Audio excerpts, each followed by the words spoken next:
বলো তো দেখি পতাকায় মোদের কয়টি রং আছে? শিক্ষক এসে শুধালেন হেসে দ্বিতীয় শ্রেণীর কাছে।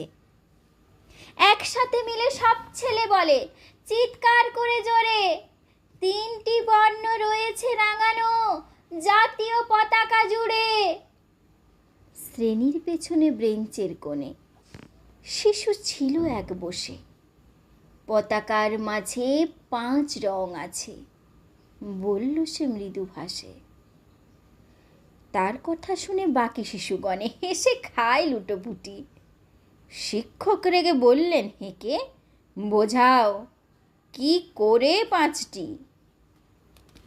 মাথা নিচু করে ভয়ার্ত স্বরে সরল শিশুটি বলে, উপরে গেরুয়া, মাঝখানে সাদা, সবুজ আছে তার তলে, আর আছে আঁকা গোলাকার চাকা, নীল রং আছে এতে।